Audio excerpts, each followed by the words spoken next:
देखिए, bomb blast जब मुंबई में हुआ था, मुंबई टहल गई थी और उस दौरान टाइगर मेनन की अगर हम बात करें तो उसने कहां से प्लांट किया था बम आरडीएक्स का, और मुंबई के कई जगहों पे बम रखने की जो बात कही जा रही थी वह उन्होंने साफ तौर पे कहा कि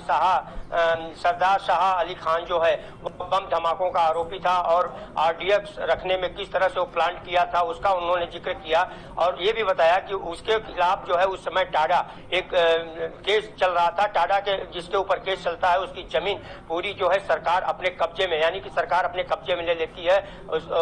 उसको। जाहिर सी बात है कि उन्होंने आरोप लगाया है कि कुर्ला के एलबीएस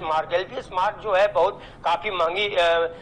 वहाँ अगल बगल जो है जमीनें हैं क्योंकि वो इंडस्ट्रियल एरिया और बड़ी बड़ी कंपनियों के बड़े बड़े ऑफिसेज हैं, और वहाँ पर 3 एकड़ की लगभग 3 एकड़ की जमीन जो है वह उन्होंने आरोप लगाया कि सलीम खान जो दाऊद इब्राहिम की बहन हसीना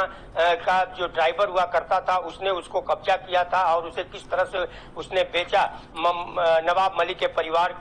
को। तो जाहिर सी बात है उस दौरान उन्होंने ये भी खुलासा किया कि एक प्राइवेट लिमिटेड कंपनी थी और उसे जमीन बेची गई 2003 से 2005 में सौदा हुआ है। उस दौरान नवाब मलिक जो है मंत्री पद पर थे। तो एक बड़ा आरोप उन्होंने लगाया है और रजिस्ट्रेशन का पेपर भी उन्होंने दिखाया है। रजिस्ट्रेशन के दौरान उन्होंने ये भी कहा है कि यहाँ पर रजिस्ट्रेशन की जो टैक्स होती है उसकी भी चोरी की गई है, और उन्होंने और सारी बातें कहते हुए ये भी कहा कि ये देश के